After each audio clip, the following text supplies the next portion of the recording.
Hey guys, Pastor JJ here. I had planned on trying to share a devotion yesterday, Saturday night, as I was laying in bed getting ready to go to sleep. I had some thoughts rolling around in my head, and then I was rudely awakened at 3 o'clock Sunday morning by a call from the police department saying that someone had broken into the church. So that kind of threw me a curveball, gave me a little detour to what my plans were. So I was there for almost 3 hours Sunday morning and ended up going back later in the day to help clean up and get a replacement barrier in place, or a temporary barrier in place, I should say. And so by the end of the day, I just didn't feel like putting something together.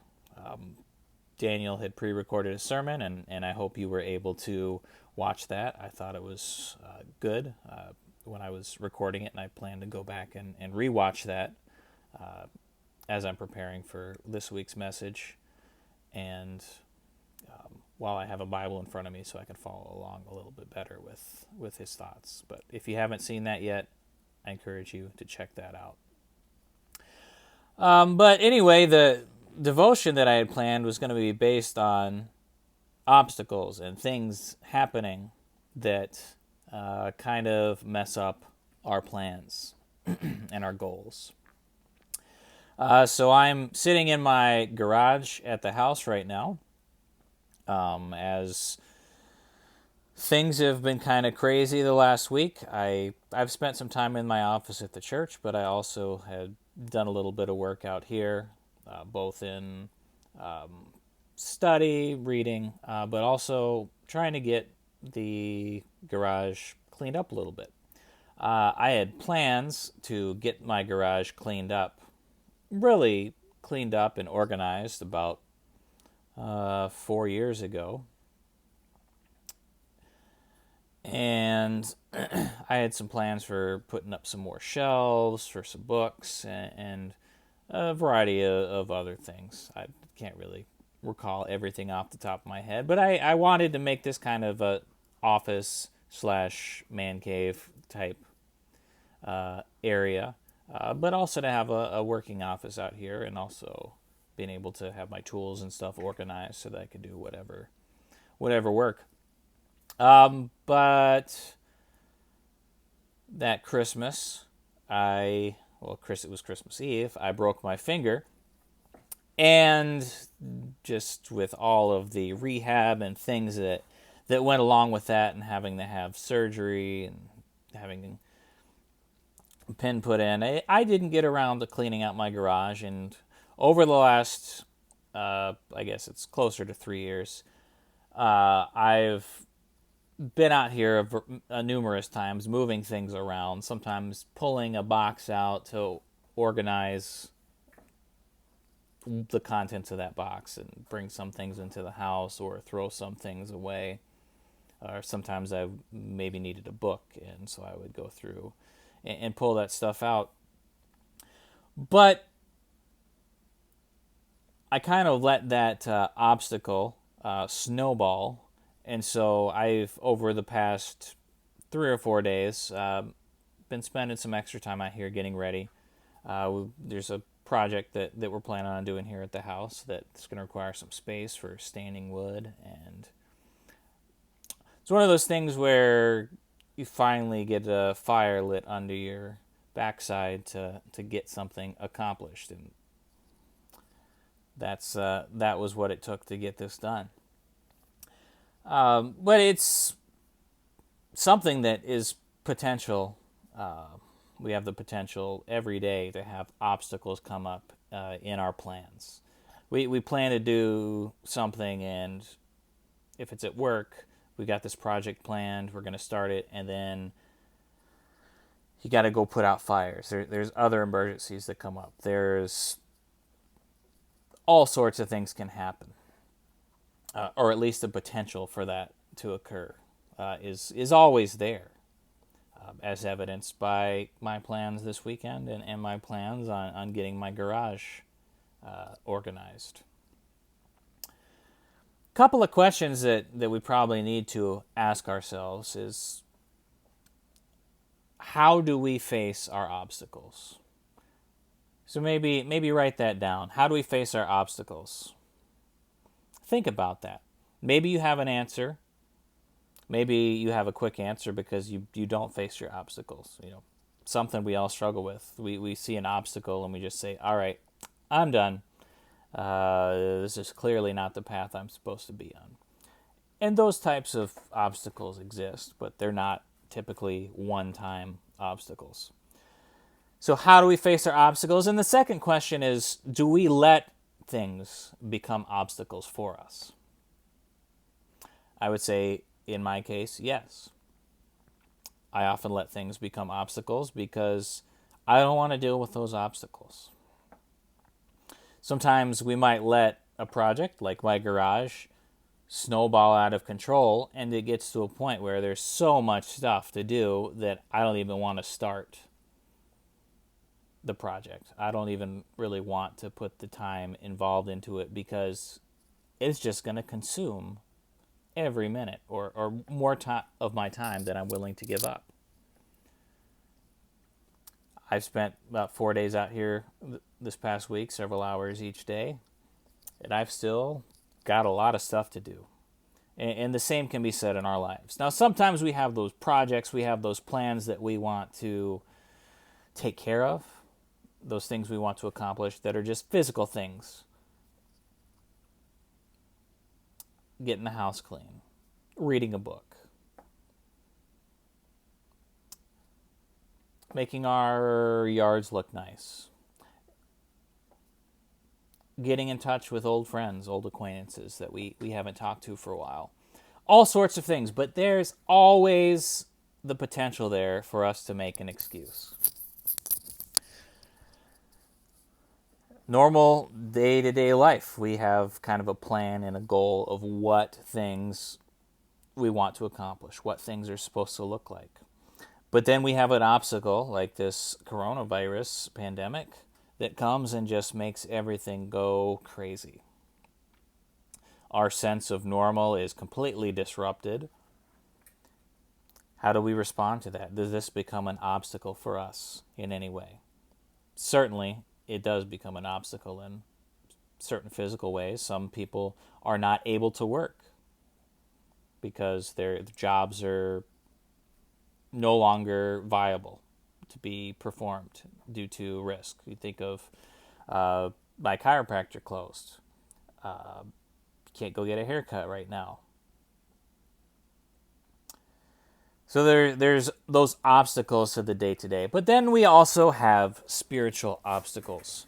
Now, certainly sometimes physical obstacles exist on our spiritual path. Depending on what our proclivities for sin are, there are physical things that might stand in the way of our spiritual walk because we don't do what we need to do to avoid those obstacles, or we don't do what we're supposed to do to prevent them from becoming obstacles in the first place. Sometimes we think our sin is an obstacle for us finding favor with God or being loved by God. And so I was perusing some scriptures that maybe speak to that idea of dealing with obstacles, or how do we face obstacles in our life. And certainly there's that big one going on right now with the many shutdowns that are occurring of states and cities. Here in Minnesota, we don't have one yet, but I'm sure it's coming soon. Shutdown for non-essential employees, and that could impact many in our church or many in our families. But one of the verses I want to look at is from the book of 1 Peter, chapter 5, verses 7 and 8. It says, well, actually, if we go back to verse 6, it says, "Humble yourselves, therefore, under the mighty hand of God, so that he may exalt you in due time." Notice he doesn't say in your time, it says in due time. It says, cast all your anxiety on him, because he cares for you. And also, discipline yourselves, keep alert. Like a roaring lion, your adversary, the devil, prowls around looking for someone to devour. I'd say that speaks to obstacles, because one of the obstacles that many of us face in our lives is anxiety. And there's a lot of people right now that are anxious because they don't know if they're going to be able to work in the coming days, or maybe you're already out of work and you don't know how you're going to cover. They're talking about this stimulus bill, and maybe you're thinking, oh yeah, that's going to get me through, and they're gridlocked. And so there's a lot of anxiety. Now, we're not told to be careless, and we're not told to be thoughtless, but we are told not to be anxious for anything elsewhere in Scripture. And so when we feel those anxieties, we need to cast them on God. And we need to humble ourselves before God. But the other thing, and I think this is especially pertinent to some of those obstacles of sin that can kind of detour us on our spiritual walk, where we want to be spiritually, and I would hope that all of us want to have a connection with God, and we want to have an intimate prayer life with God. But sometimes sin is something that we cause to be an obstacle because we don't pay attention. We're not on the lookout for our enemy who is on the prowl. Next verse I want to look at comes from the book of Romans, Romans chapter 8, verse 18. And I think this one is especially relevant right now. It says, I consider that the sufferings of this present time are not worth comparing with the glory about to be revealed to us.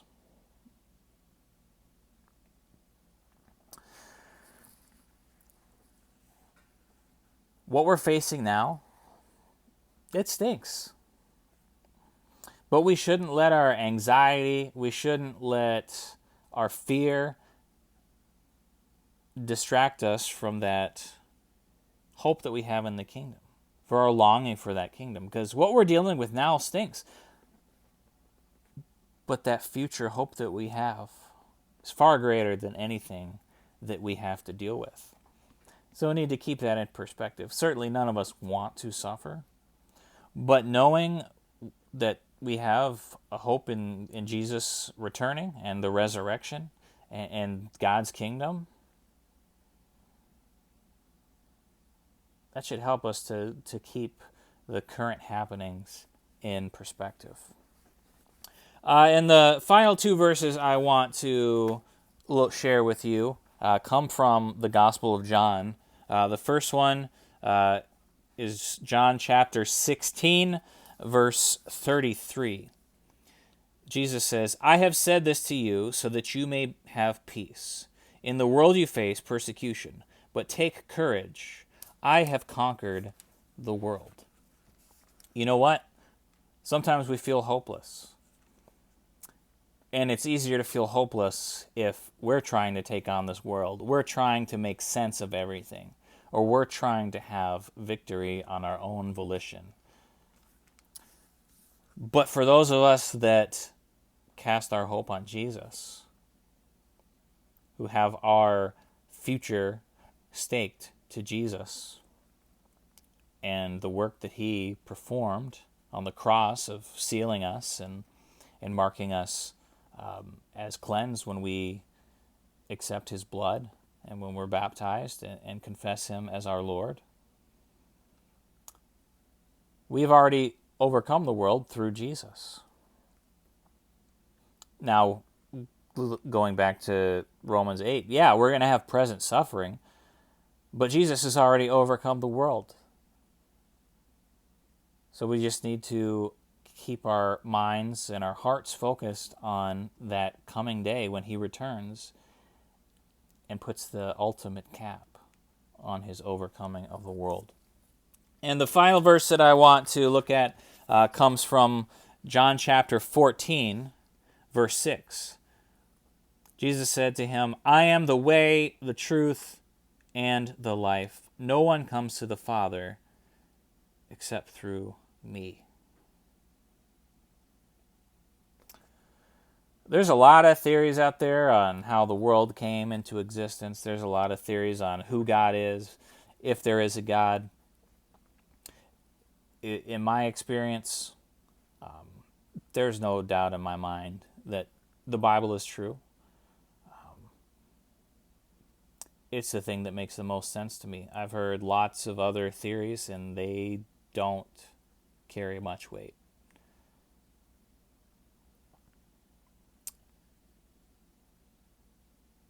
But for those that want to know God, that want to experience God, that want to have a place with God in His kingdom, in His Son's kingdom, because Jesus is going to be the king of that kingdom, Jesus is the only way. Allah is not the way. Buddha is not the way. Confucius isn't the way. Reason isn't the way. Jesus is the only way to salvation. And so maybe you've been thinking about that for a while. Maybe you've been thinking about Jesus. Maybe you've been thinking about what would it be like for me to take that plunge, to be baptized, to put on Christ, to live the Christian faith. And I certainly would love to talk to you about that if you have questions regarding that. There's no time like the present to put on Jesus as your Lord and to be baptized. That physical baptism part might be a little tricky right now with our current situation, but you're still able to confess Jesus as Lord. So I encourage you, if you haven't been baptized yet, take it seriously. Think about it seriously. A lot of people have more downtime on their hands, so read the Bible. Pray that God will convince you, convict you, that His Spirit will move you to confess Jesus as Lord. And for everyone else, be mindful of those obstacles. They're going to arise. And perhaps the things that we encounter won't be obstacles because we have prepared our hearts. We have put that effort in to walking in a manner